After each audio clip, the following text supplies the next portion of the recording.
What I would like to talk to you about today is Iran, land of opportunity, why we think Iran is land of opportunity and how we can materialize this opportunity.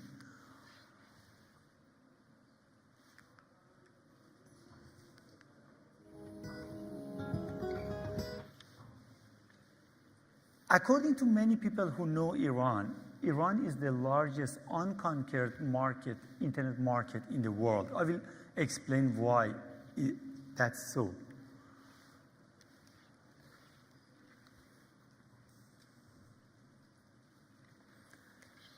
First of all, Iran is a very rich country. Iran has the second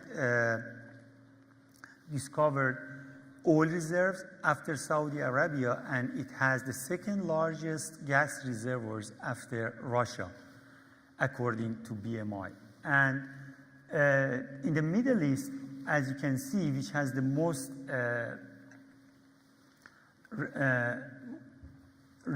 oil reserves, the green one is Iran, and as you can see, it has more oil reserves than the regions that you can see below that.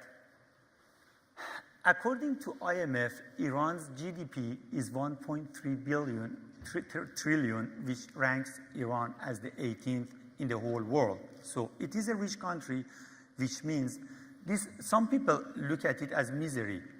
Investors can look at it as an opportunity because it's a rich country, this will not broke. So they can have kind of guarantee if they invest in Iran.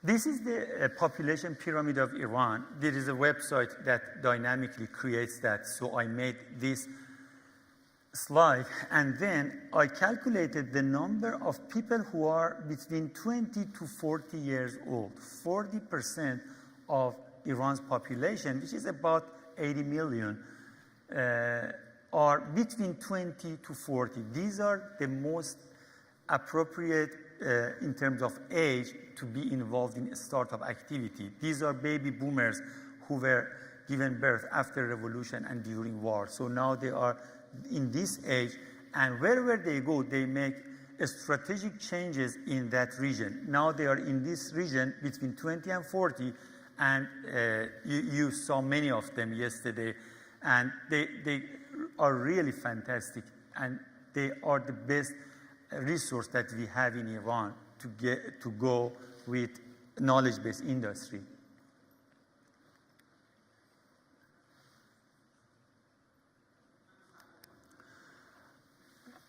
This is not a usual population that we have. It's a quality population in terms of, first of all, as you know, women are very active in Iran's education, and 60% of university graduates are women.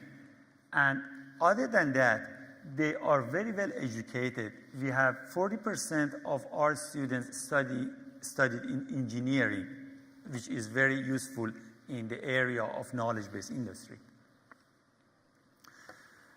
The bad news is that 42% of university graduates are unemployed. This is a recent news which was delivered by Press TV based on Mr. Larijani, the Speaker of Parliament. That is something that needs very, very serious attention. It doesn't just take entrepreneurship, it also needs social entrepreneurship, and we have to do something about it. There is a full potential there. We can tap into this very valuable resource and create wealth and create jobs.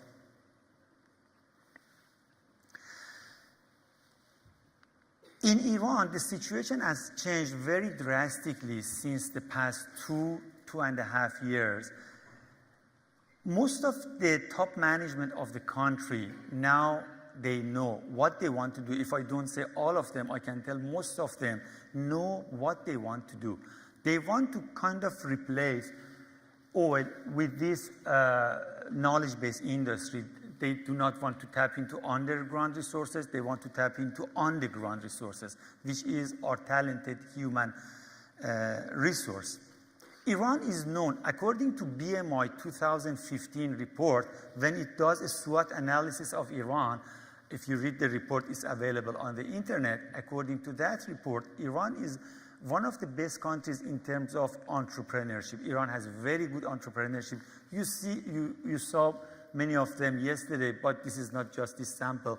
This is a country which is well known, according to BMI, Business Monitor International report, is well known as a country with entrepreneurs. So this is where we want to tap into. So almost everyone from the toppest level of management up to middle level to down level, they know what they want to do. They want to promote knowledge-based industry, tech industry, high-tech industry, whatever you want to call it. The problem that we have is that we want to know how to do it. We know what we want to do. We exactly don't know how to do it. And what I want to discuss now is one of the most important things that we have to do to reach to this very valuable goal that we are sharing in the country, people, management, top management, and legislation, is that we have to promote these things through the means that I'm going to explain to you in the upcoming slides. Everyone is doing its best to do something. Sometimes they do wrong things, but the intention is good. They know we have to create wealth, we have to create jobs, and knowledge-based industry, high-tech industry is one of the best ways, the fastest ways, and the most economical ways to do that. Here is the history of opportunity. It all started with hunting. You wanted to be rich, you had to hunt. Go and get an animal, bring it in. Then growers, growing was the way to succeed, to get wealth. And then warriors. And then the time goes and goes. And as you can see, at a certain time, it was oil drilling, which made you wealthy, and then industry, corporation. And the last one, which is on the right corner of the slide, is startups. And the source is founders and founders.com. Startups, as you can see, are creating the most wealth in the world. Nowadays, if you ask for the richest people, when I was young, they were the Sheikh of Oman, for example, or a certain bank or oil company. That's not the case anymore. The richest are, you know them. Name the top 5 richest people. Name the top 5 richest companies. The biggest market caps in the world.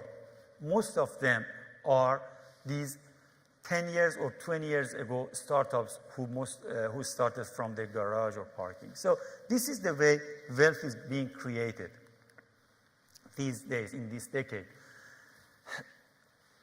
If we want to promote startups, knowledge-based people, talent people, they need fuel. Fuel is money. Money comes from venture capitals. Money in the early stage doesn't come from institutional investors. It comes from venture capitals who are dealing a very risky business. This is a statistic, very interesting. Between 2008 and 2010, for each $1 that venture capitals invested, the business that they invested in creates $6.2 revenue per year.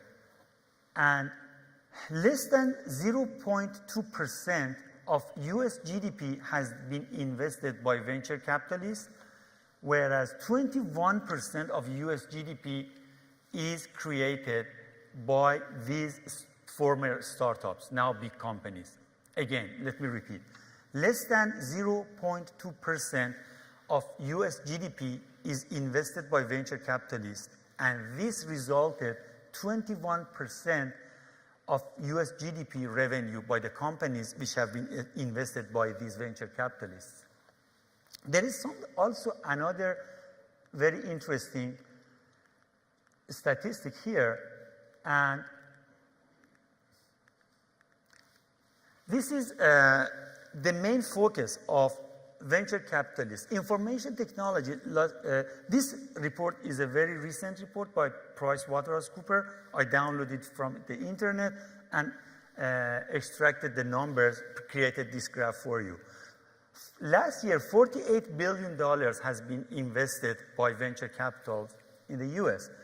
32 billion of 48 has gone to information technology. Half of it is on internet sales. The other half, almost half, is software. Around 9 billion of this 48 billion has gone to life science, health in general. Around 6 billion has gone to media and entertainment, and the rest, which is only 2 billion out of 48 billion, has gone to the rest. This doesn't mean that bio and nano and stem cell stuff like that are not important. This means this is the area venture capitalists are interested to invest in. Maybe there are well-entrenched companies in bio and nano, they do it themselves, they do not need VC. This doesn't mean those areas are not important. This only means venture capitalists have invested like this, and that result has come out that I already explained. It is consistent with a Harvard study 2013, very consistent. That report, which is created a couple of months ago with PricewaterhouseCoopers, is very consistent with Harvard Business School report 2013, which says, first of all, let me explain it to you. IT can be looked at as a business. It can be looked at as enabler for other businesses.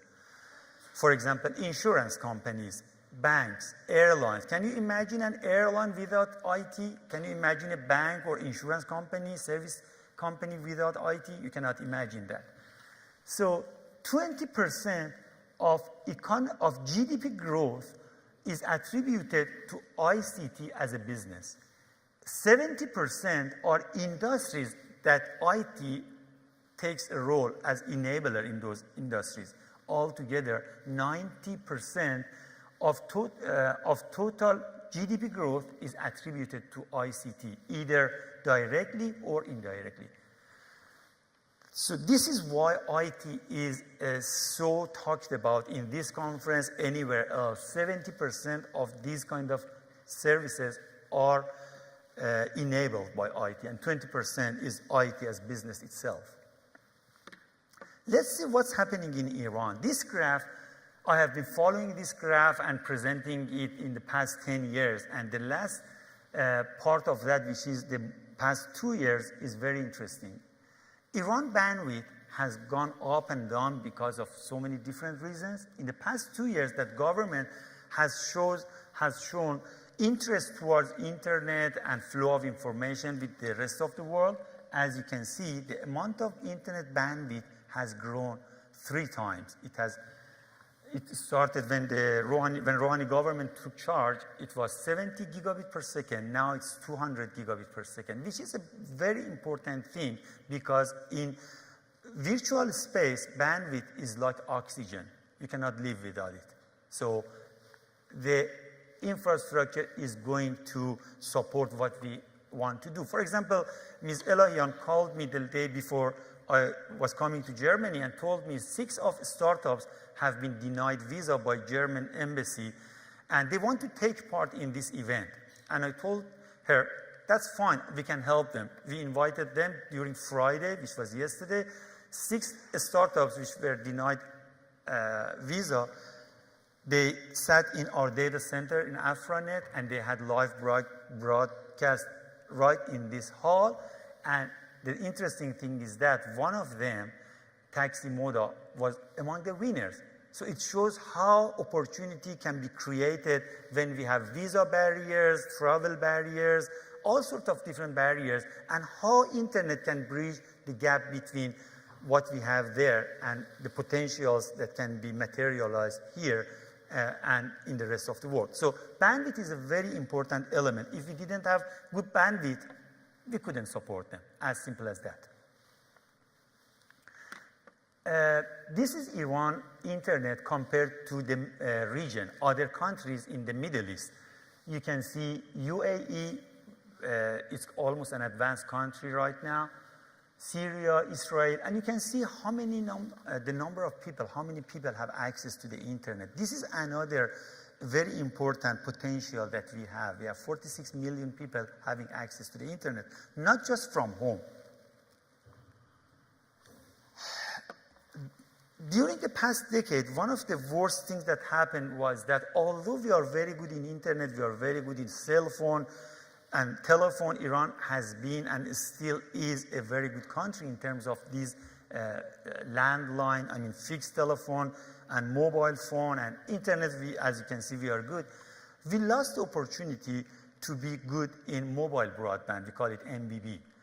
That was because of a big mistake which was made. The exclusivity was given to a specific company, and then Irancell and Hamrah Awal, which is MCI, couldn't offer mobile broadband to the people. That resulted in a very, very bad situation 2 years ago, and that was the fact that among Middle East, which is the weakest region in the world, Iran went to the bottom of that table. The situation has changed, fortunately, and as you can see, when the new government started, there were less than 500,000 people who had mobile broadband. Mobile broadband means real internet, anytime, anywhere. ADSL is not anytime, anywhere. Fiber is not anytime, anywhere. The only thing that's anytime, anywhere is mobile broadband, because you have it in your pocket, you have internet with you wherever you go. No need to to boot up your computer, stuff like that. You can move in the ship, in the plane. Right now, it's a very interesting statistics. The number has risen from less than 1 million people to 7 million people who have 3G, 4G, LTE, and the number is rising very fast. In 2 years from now, there is no doubt, if not less than that, this number will go above 20 million. And this means a lot of opportunity for the people who want to develop something and get money out of that. There is a study by Booz and Co. Booz Allen, as you know, is a very well-known company in terms of these kind of studies. They have done a study, and the result of the study is that 1.38% increase in GDP is resulted when 10% penetration in broadband increases. So you have 10% increase in the number of people who in the percentage of people who are using mobile broadband. Your GDP goes high 1.4%. This is a very interesting point to know, because the infrastructure is there. You have to put your business on this infrastructure and create job, create wealth, and so on and so forth. This is even better in developed countries. This is not just for developing countries. The situation is even better in developed countries. This number is astonishing. The number of smartphones in Iran has gone up to 40 million, which means 40 million smartphones is in the hand of Iranians. Doesn't mean 40 million Iranians have mobile smartphone. I myself at home, maybe we have 3 or 4 of them, but that doesn't matter. It shows smartphone is penetrating in Iran's market. Statistically, 51% of the population has a smartphone, but that is not true. It's a little bit less than that, but it is penetrating so fast. Again, having smartphone in your hand, having 3G, 4G, LTE creates an opportunity for entrepreneurs to offer their services to the huge population and become successful. From another angle, when we look at Iran's ICT industry, global market is $1.9 trillion. Our GDP is 1.2% of the world. Our population is about 1% of the world. I go with the smallest one, which is 1%. So if the world is $1.9 trillion, our share, our minimum share, based on just our population, we are not ordinary country, we are a rich country, but we go with the minimum. 1% brings it to $19 billion market in Iran. 8 billion is already served by existing ICT service companies in Iran. And you can see an $11 billion market sitting there for investors who want to come in. And this investment brings opportunity to a much bigger investment which can be done in content, e-services, e-commerce, stuff like that. 3 years ago, none of you had heard a major local brand in Iran. Even those that you hear their names these days were very small those days. During the past 3 years, they have taken off. You know, many Iranian local brands. And they are strengthening, and once the sanction is lifted, I am sure many of them will do a great job globally, and we'll talk about that. For example, what China did, China is a very good example to follow for Iranians. Whatever American brand that was there, China created at least one local brand that matches that US brand for YouTube, for mail, for search engines, for whatever. We were always worried why this is not happening in Iran. Fortunately, this is happening in Iran now. You can compare, you have YouTube, you have similar to YouTube brand in Iran, you have so many other global brands, and you have similar to those, and they are flourishing these days. And it has taken off during the past 3 years. Another interesting statistics. We know we are not great in terms of bandwidth as much as we want to be, but we are taking off. It's like a student whose GPA is 12. If that student gets 15, you should be very happy because it's a big move. If it was 18 and then he goes to 15, you should be worried about that. We are taking off, and you saw the number, the amount of bandwidth increase, which was triple. E-commerce has increased 4 times. In this statistic,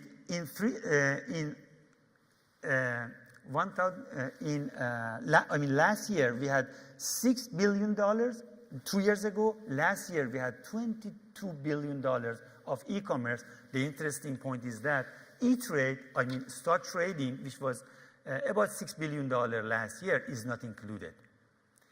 And that $6 billion e-trading does not include commodity market, doesn't include volume trading, doesn't include that. Just ordinary stock that is purchased and sold by people, $6 billion. Forget about that $6 billion, exclude that.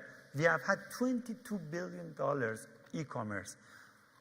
The interesting point is that this is just the beginning of the story, because according to statistics, when I started my PhD 20 years ago, it was said that B2B e-commerce is 10 times as much as B2C. The situation has changed. This is a recent statistic. 93% of electronic commerce is B2B, and 7% is B2C. So if I go back to this slide, this $22 billion e-commerce is just the smallest part of the cake. We have almost no B2B business in Iran, and it's an area of opportunity for all talented students to get into B2B. And the interesting thing is that 90% of businesses are SMBs, small and medium businesses. So talented people should know what to do. They have to jump into B2B, because no matter whether you are dealing with B2B or B2C, you have to have the same amount of effort. Why not put my effort in an area which is 14 times bigger? I have to develop a software.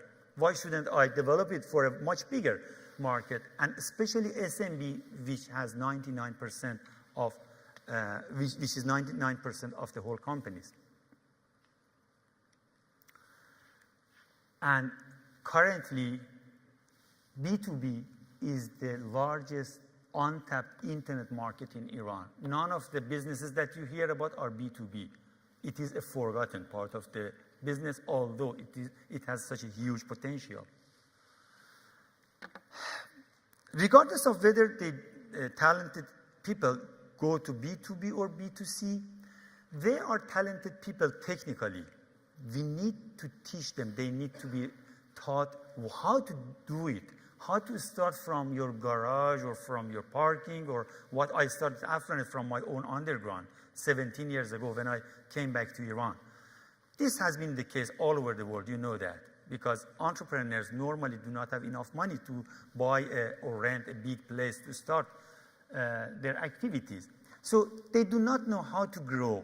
They need mentorship, they need networks, connections, they need training, special training. It's called accelerated program, boot camp program, whatever they call it, 3 weeks programs, something like that, to teach them what they have to know about business. So we have to lead them from startup stage up to IPO. IPO is the best status. Only 1 to 2% of the companies go IPO. That's fine.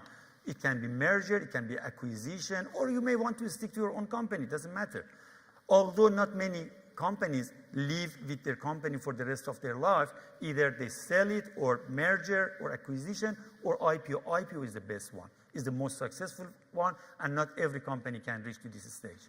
So you have to target that. I think Iran has the required DNA not only to be successful in serving its own local market, but also it has the gene to go global.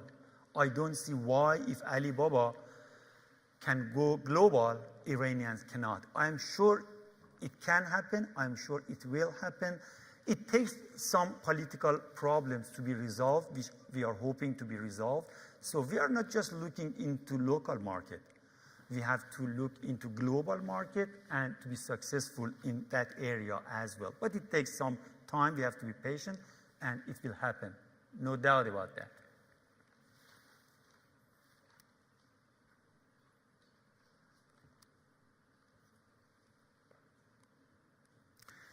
And this is my last slide. Again, let me repeat what I said. In Iran, everyone knows what they want to do in terms of knowledge-based industry, tech industry, high-tech industry, whatever you want to call it. They know what they want to do. We have a very strong law passed about 3 years ago, and in that law, they say how they want to support knowledge-based companies. They have 15 years tax exemption. They have all sorts of supports that come from government, and it is being implemented in Iran. The pace of implementation is not as good as we expect, but it is in the right direction. If you are in the right direction, no matter what your speed is, you are in the right direction. When you are in the wrong direction, the more speed you have, the worse it is. We are in the right direction. That is what matters. And now, Ministry of ICT, Ministry and Bunyad Milli Nukhbegan, the Deputy of President, who is in charge of that, they really want to help. This government really wants to help knowledge-based companies to grow. They have passed so many regulations to help them, to support them. And once the sanctions are lifted, I believe Iran can be knowledge-based industry hub in the region. And I believe events like iBRIDGE and similar events that get together Iranian talents and expats are the best means to bridge the gap between us. We can do it, we have to believe it, and we can do it together. Thank you very much.